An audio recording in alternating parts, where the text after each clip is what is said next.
Hello बच्चों, class 11th chapter probability exercise 16.3। कुछ questions जो कि स्कूल में बच्चों ने हमसे किए, मैं क्वेश्चंस आपके लिए लेके आया हूँ। तो आइए शुरू करते हैं। Question number first is a fair coin with one marked on one face and 6 on the other and a fair die are both tossed. देखिए, इसमें क्या है ना कि आपको एक क्वाइन और एक डाई दोनों फेंका जाता है। क्वाइन है एक, ये आपका क्वाइन है, और सपोज दैट एक क्वाइन है आपका, एक क्वाइन है और एक डाई है। ये सपोज दैट है क्वाइन और एक डाई है।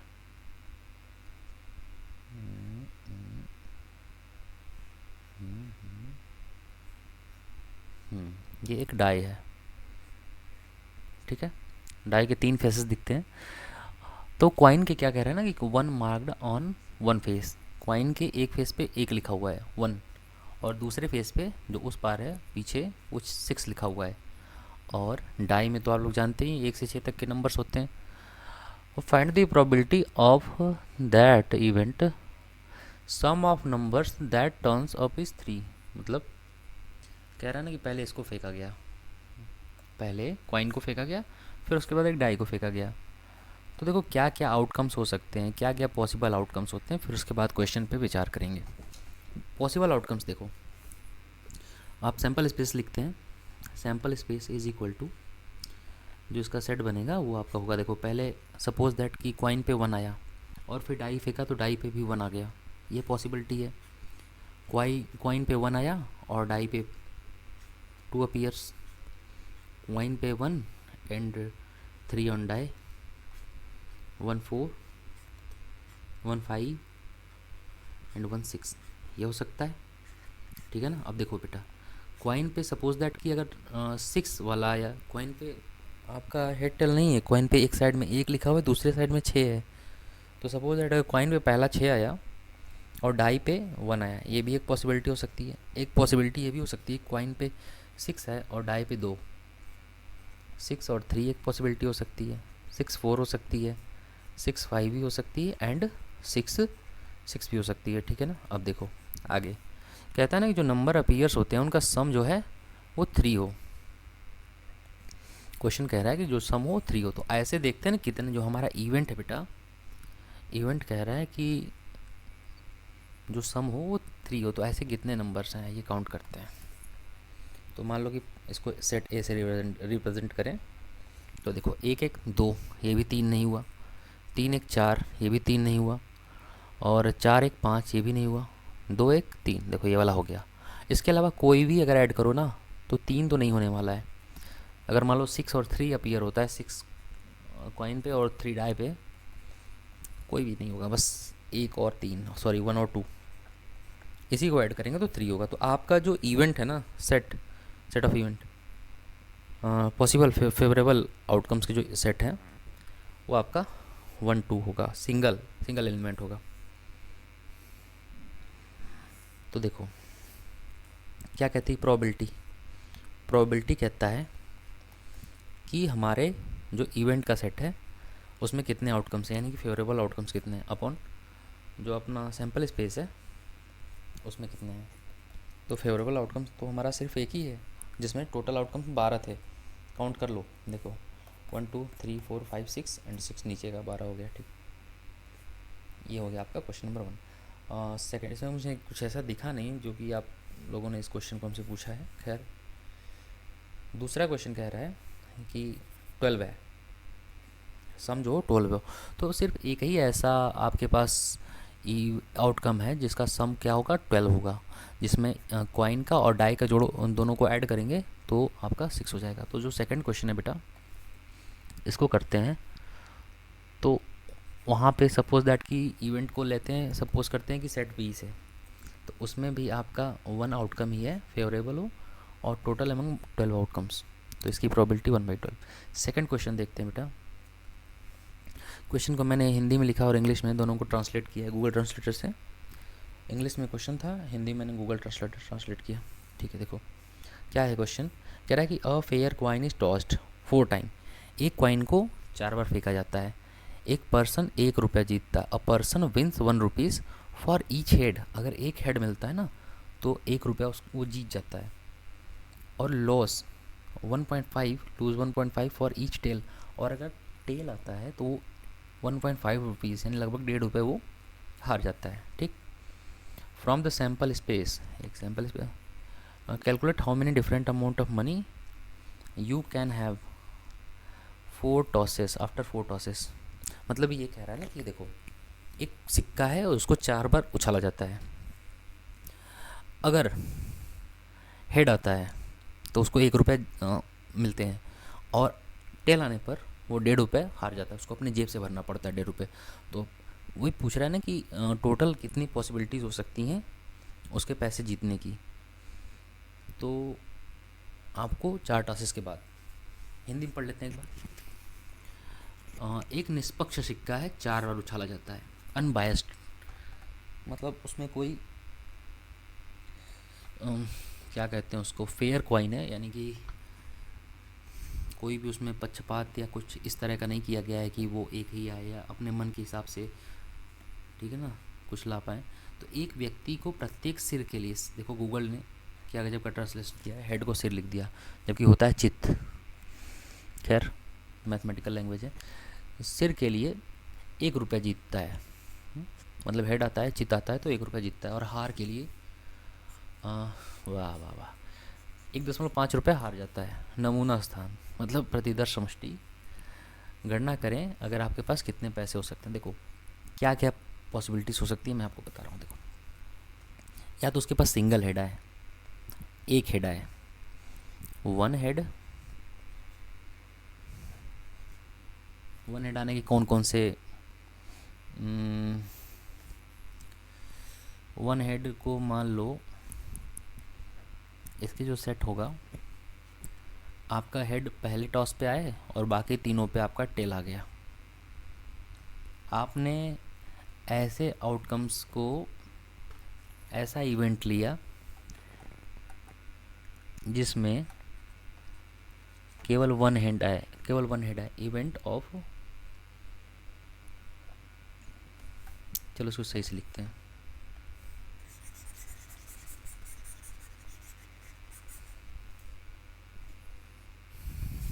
Event in which only one head appears, only one head appears। Hindi में कहते हैं वो सारे इवेंट्स जिसमें केवल एक हेड आए, वो सारे आउटकम्स जिसमें केवल एक हेड आए।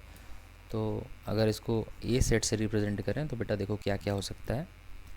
एक ही हेड आए, ध्यान देना इस बात को, तो वो जो हेड है आपका पहले बार में ही आ गया, और बाकी जो 3 बार फेंका गया वो आपको तीनों टेल मिल गए। एक ये हो सकता है, या ये हो सकता है ना कि पहले नंबर पे टेल आया और दूसरे नंबर पे हेड आ गया, बाकी दोनों टेल टेल मिल गए। ये भी हो सकता है कि पहले दूसरे पे तो 2 बार फेंका गया तो टेल टेल मिला आपको, तीसरे नंबर पे आपको हेड जाके मिल गया और चौथे पे टेल मिल गया। ये भी हो सकता है ना क्या कि पहले और दूसरे और तीसरी बार जब क्वाइन को टॉस किया गया तो आपको टेल मिले, और चौथी बार जैसे फेंका गया आप हेड पा जाते हो। इसके अलावा एक हेड के कोई भी पॉसिबिलिटीज़ नहीं हो सकती। ठीक, ठीक कि नहीं। अब देखो सबसे पहले ये निकाल लेते हैं ना, आपकी सैम्पल स्पेस में टोटल कितने इवेंट्स होंगे। तो आपको पता है कि total events, sorry total outcomes, total outcomes जो होंगे आपके वो 2 पावर n होते हैं। 2 पावर n, 2 क्यों, क्योंकि जो आपका सिक्का है उसमें दो ही आउटकम है, एक या तो हेड है या तो टेल है। तो 2 में से n का मतलब है कितनी बार उसको फेंका गया, तो यहाँ पे 4 हो जाएगा, टोटल हो जाएंगे आपके 16 आउटकम्स। तो देखो प्रोबेबिलिटी कितनी होगी। अब आते हैं अपने पहले पार्ट पे, प्रोबेबिलिटी कितनी होगी। प्रोबेबिलिटी इस इवेंट के घटने की, इस घटना के घटने की प्रोबेबिलिटी कितनी होगी। तो आपके टोटल कितने आउटकम्स हैं फेवर, जो आपके फेवर में हो, 4 हैं। वन हेड के फेवर में। और एमंग हाउ मैनी आउटकम्स, तो 16 आउटकम्स हैं, है ना, अभी निकाला ना आपने कि टोटल आउटकम्स कितने हैं, 16 हैं। तो ये आपका हो जाएगा 1/4। ये तो हो गया आपका पहला इवेंट जब सिंगल हेड आए। अच्छा, इसमें कितने पैसे उसको मिले, तो देखो money money that he gain और लॉस्ट, दैट ही गेन्स, अब यहाँ पे लिख दीजिए लूज। हाँ देखो, तो एक हेड का उसको कितना मिला, सिंगल हेड पाया, और हर हेड का उसको 1 रुपया मिला, ठीक है ना। अब इसमें से माइनस करो, किसको माइनस करोगे, 3 टेल मिले और हर टेल का उसने 1.5 रुपीज़ लूज़ किया, तो 1 से, और जब इनको करेंगे तो ये हो जाएगा 4.5, तो -3.5। इसका क्या मतलब है, इसका मतलब है ही लॉस्ट ₹3.5। ओके, ये आपका पहला पार्ट हुआ है बस। इसमें क्वेश्चन में 4 पार्ट्स हैं, 4 या 5 हो गए, देखते हैं क्या है। अब देखो, ये तो सिंगल हेड हो गया। Event in which only 2 head appears, only ज़रूर लगाना बेटा, है ना, ओनली 2 हेड अपीयर्स, मतलब ऐसे सारी घटनाएं जिसमें 2 हेड आए। कितने हेड आए, 2 हेड। तो देखो, सपोज दैट इसको सेट बी से रिप्रेजेंट करते हैं, तो ये क्या हो जाएगा, इसमें कितने कितने कौन कौन से आउटकम हो गए। देखो, पहले और दूसरे पे मान लो 2 बार जब टॉस किया गया तो हेड आया, बाकी दोनों बार आपका टेल आ गया, ठीक है, कोई इशू नहीं है। पहले पे आपका हेड आया बेटा, बट दूसरी पे टेल आ गया, तीसरे पर फिर आपका हेड आ गया, चौथे पे टेल आ गया, कोई बात नहीं। पहले पे हेड और दूसरे तीसरे पे टेल और फिर चौथे पे आपका हेड हो गया, है ना। अब देखो, ये तो हो गया हेड का खेल। अब अगली बार पहले पे ही टेल आ गया, फिर 2 हेड लगातार आ गए, फिर टेल आ गया। आओ, पहले पे टेल आया, दूसरे पे हेड आया, फिर टेल आया, फिर हेड आ गया, 2 हेड आपको इस तरह से भी मिल गए। या फिर ऐसे कर सकते हो कि पहली दूसरी बार तो आपका टेल आया, तीसरी बार आपका हेड आ गया, और चौथी बार भी हेड आ गया, 2 हेड आपको ऐसे मिल सकते हैं। और मेरे ख्याल से इतने ही हो सकते हैं आउटकम्स। अगर आपको 1-2 एक्स्ट्रा लगे तो, मतलब मेथड यही है, और मुझे नहीं लगता कि इससे ज़्यादा एक्स्ट्रा होंगे। 1 2 3 4 5 6, नहीं, इससे एक्स्ट्रा तो नहीं हो सकते।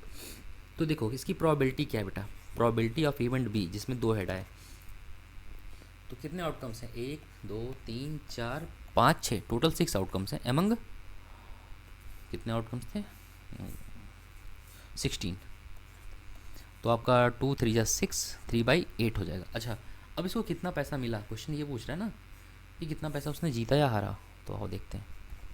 मनी दैट ही विंस ऑब्लिक loses is equal to, count करते हैं बेटा, 2 हेड आए, और 2 हेड आएंगे तो 2 टेल आएंगे, तो 2 हेड का उसको मिलेगा 2 × 1 रुपीज़, और माइनस कितना होगा बेटा, आपके 2 टेल आए ना, तो 2 × 1.5 रुपीज़, तो ये हो जाएगा 2 - 3, दैट इज़ -1। अब -1 का मतलब -1 तो रुपीज़ होते नहीं, तो इस तरह से लिख लेना कि he lost ₹1, -sign indicates that he lost the money, he lost ₹1। अब देखो, ये तो 2 हेड हो गया, अब उसको 3 हेड मिल रहे हैं, मान लो, सपोज ही तो करना है, पॉसिबिलिटी क्या है, एजुम्पशन है। Event in which 3 head appears, 3 head, 3 चित आ रहे हैं बेटा, कितने आ रहे हैं, 3 चित आ रहे हैं, है ना। तो देखो, मान लो इसको सी से रिप्रेजेंट करते हैं, तो 3 चित के 2 ही ऑप्शन प्रोबेबिलिटी बन सकती है, हेड हेड हेड टेल, ऐसे हो सकता है, या फिर पहले नंबर पे टेल आ जाए और हेड हेड ऐसे आ जाए, इसके अलावा हाँ एक और दो और बन सकते हैं शायद, हेड और फिर टेल और बाकी दोनों हेड आ गए, ये भी हो सकता है।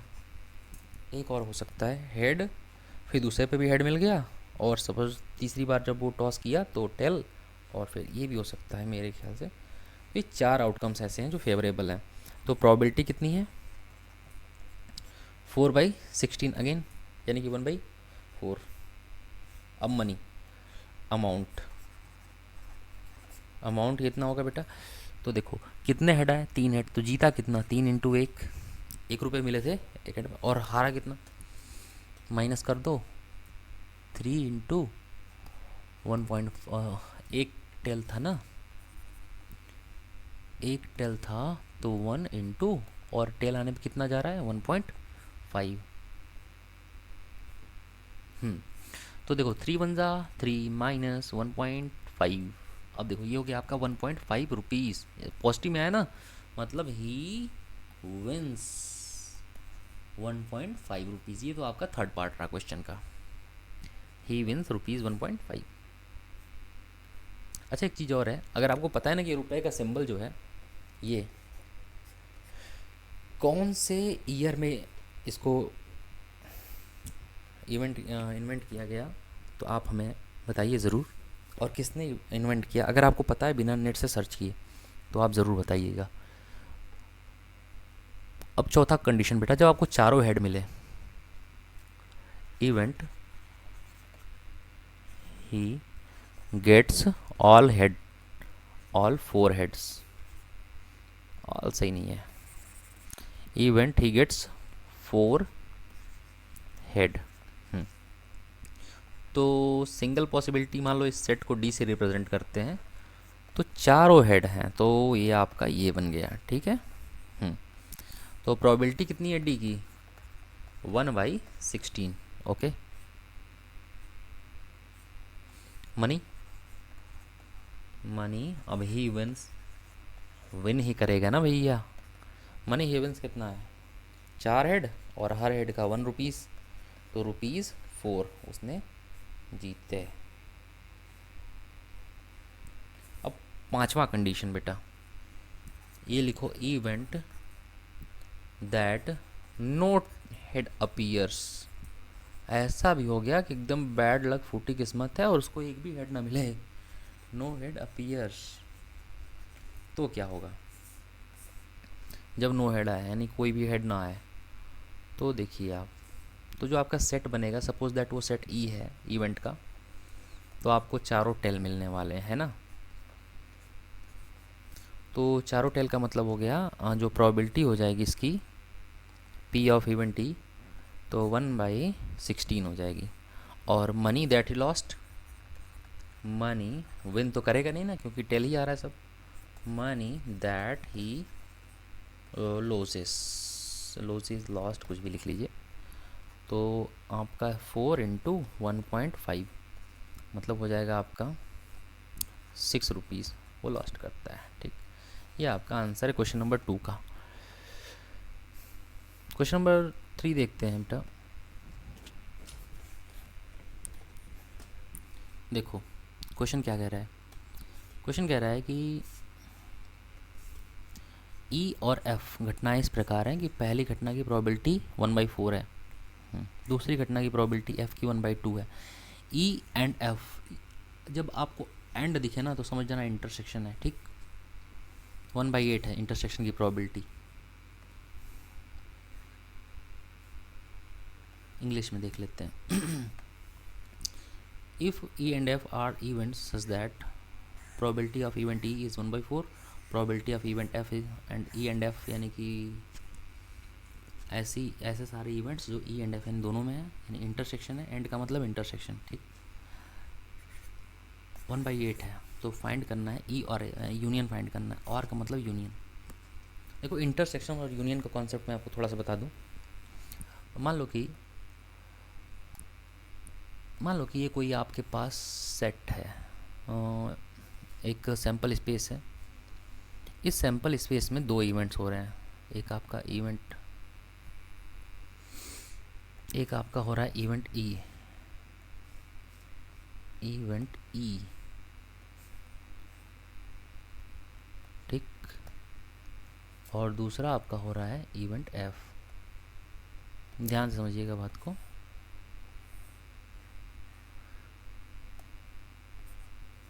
दूसरा क्या हो रहा है, इवेंट एफ हो रहा है।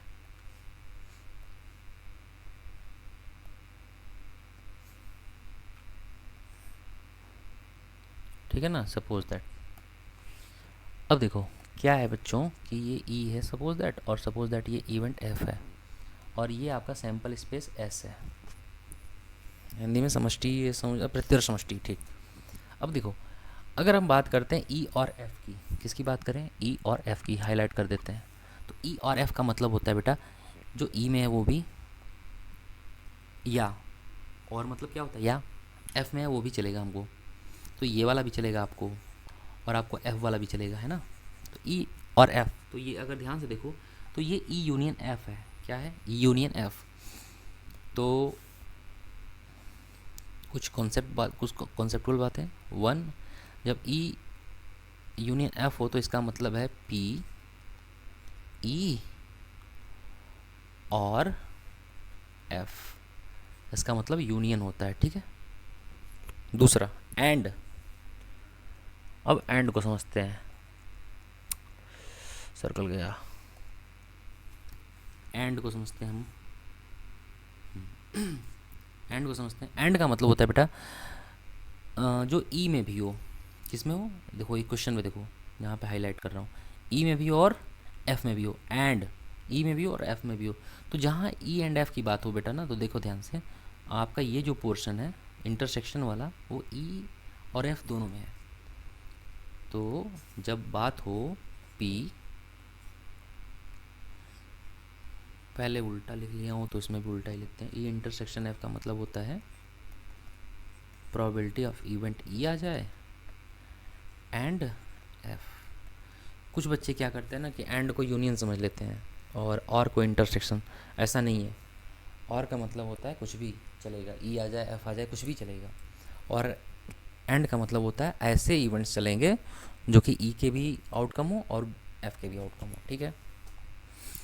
और सबसे ज़्यादा कॉन्सेप्ट जो है वो आपके यहाँ पे है, जहाँ पे किसी को नहीं समझ में आता कि क्या है। बच्चे को शुरू में तो बच्चों को समझ में आता ही नहीं है, इसी में कंफ्यूज रहते हैं कि सर ये क्या है, not E not F, not E not F. तो देखो यहाँ पे क्या होता है, हमें ई भी नहीं चाहिए और एफ भी नहीं चाहिए, हमको वो चाहिए जो ना ही ई में हो और ना ही एफ में हो। तो देखते हैं ऐसा क्या है जो ई में भी नहीं है और एफ में भी नहीं है।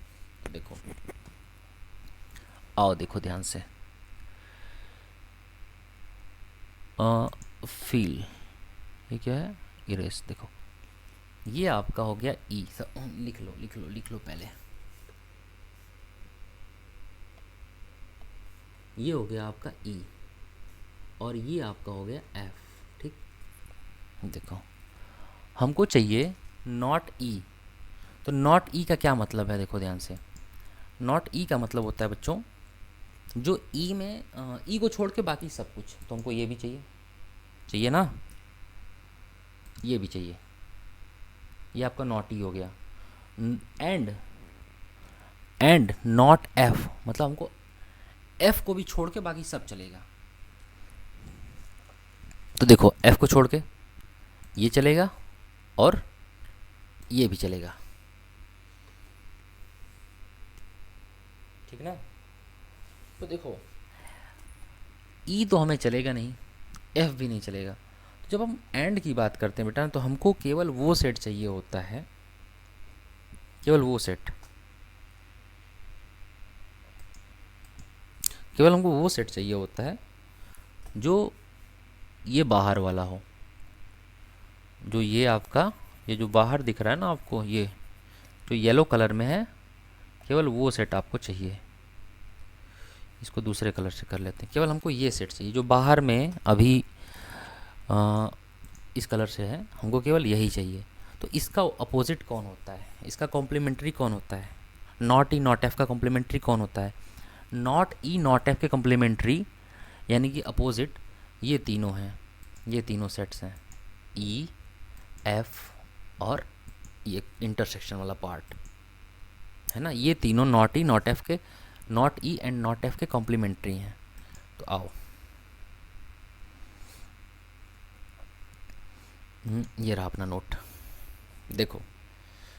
तो आपको समझ में आया होगा कि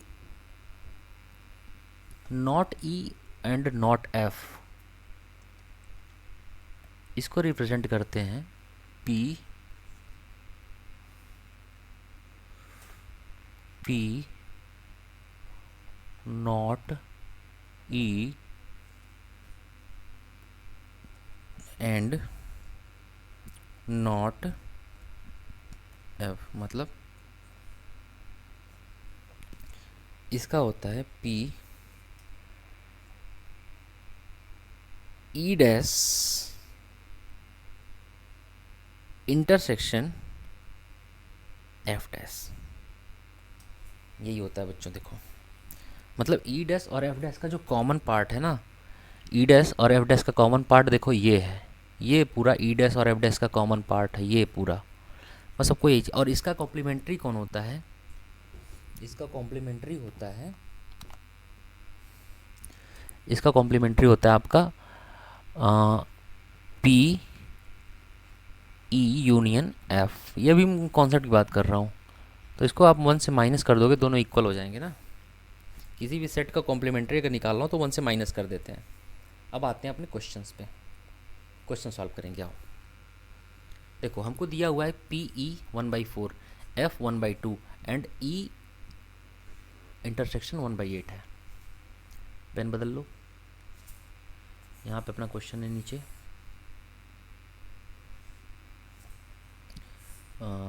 दिया हुआ है P E is equal to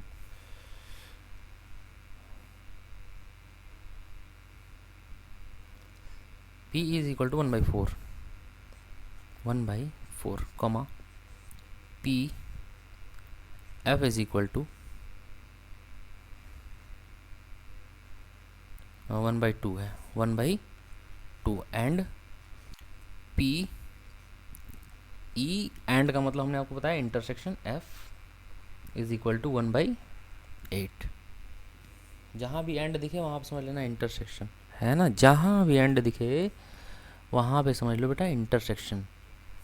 तो आपको क्या क्या फाइंड आउट करना है, आपको फाइंड करना है और क्या फाइंड करना है, और यानी कि यूनियन फाइंड आउट करना है। तो P E union F is equal to P E plus P F minus P E intersection F, ये फॉर्मूला हो गया। तो पी ई आपने 1/4 लिख लेने हैं और पी एफ आपको 1/2 लिख लेना है, और ई इंटरसेक्शन एफ की वैल्यू दी हुई है 1/8। तो इसको सॉल्व जो आप करोगे तो एलसीएम तो 8 हो गया, ये हो जाएगा 2 और 4, 6 - 1 5 हो जाएगा आई गेस। ठीक है, अब देखो क्या फाइंड करना है, दूसरा फाइंड करना है बेटा नॉट ई नॉट एफ। क्या फाइंड करना है, नॉट ई नॉट एफ। तो नॉट ई नॉट एफ का फॉर्मूला देखो हमने आपको पहले ही समझा दिया है, ये होता है आपका 1 से माइनस करेंगे यूनियन को, है ना।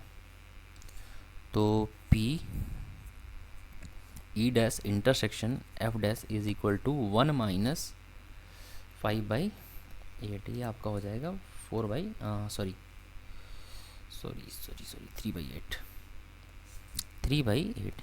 अब मुझे उम्मीद है कि आपको समझ में आएगा, क्योंकि मुझे काफ़ी मशक्क़त करनी पड़ी इसको समझाने में। आगे देखते हैं। एक विद्यार्थी के अंतिम परीक्षा के अंग्रेजी और हिंदी दोनों विषयों को उत्तीर्ण करने की प्रायिकता 0.5 है ना। देखो इंग्लिश और हिंदी दोनों को उत्तीर्ण करने की प्रायिकता common P E intersection and अलग है ना, intersection F is equal to आपका 0.5 हो गया। और देखो क्या कहता है, कोई भी विषय उत्तीर्ण न करने की प्रायिकता वन है जिसमें से वो कुछ भी ना पास कर रहा हो, यानी कि ये आपका दिया हुआ है पी ई डैश कोई भी विषय उत्तीर्ण न करने की प्रायिकता 0.1 है, मतलब ना ही वो हिंदी और ना ही इंग्लिश पास कर रहा है। तो ई डैश इंटरसेक्शन एफ डैश की जो प्रोबेबिलिटी है वो 0.1 है।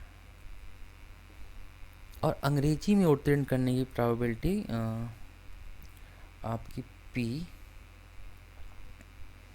इंग्लिश की प्रोबेबिलिटी कितनी है?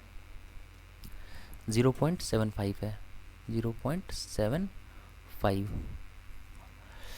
तो पूछ रहा है ना हिंदी, यानी कि पी एच फाइंड आउट करना है। देखो इंग्लिश में भी एक क्वेश्चन पढ़ लेते हैं। The probability that a student will pass the final examination in both English and Hindi.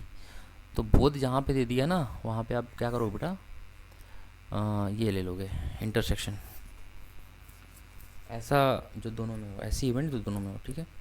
Probability of passing neither, neither मतलब ना ही, नॉट ई मतलब not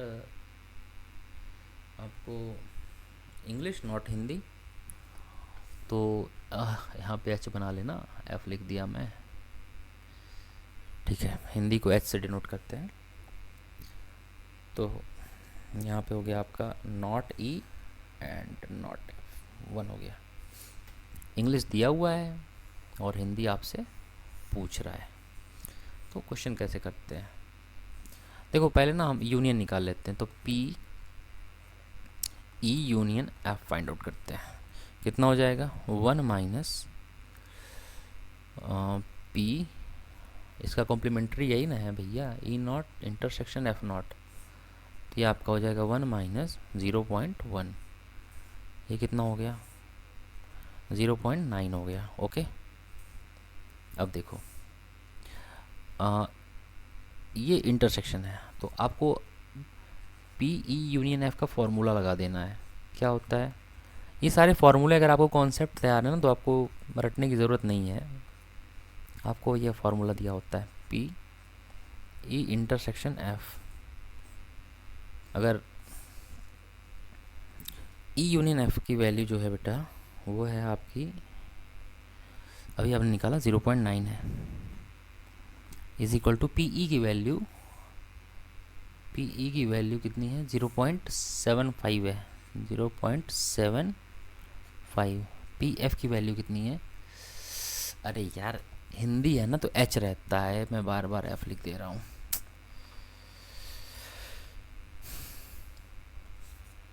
H H H H H, आप लोग समझ जाना, इतनी कॉमन सेंस होगी, आप 12th में हो। पी एच वैसे ही रहने देते हैं, minus E intersection H, intersection तो दिया हुआ है 0.5 है, यहाँ पे ध्यान दो 0.5 है, 0.5। जब आप इसको सॉल्व करते हैं बेटा, तो 0.9 से आप माइनस करोगे 0.25 आई गेस, ये आपकी probability of passing in Hindi है। तो पी एच हो जाएगा आपका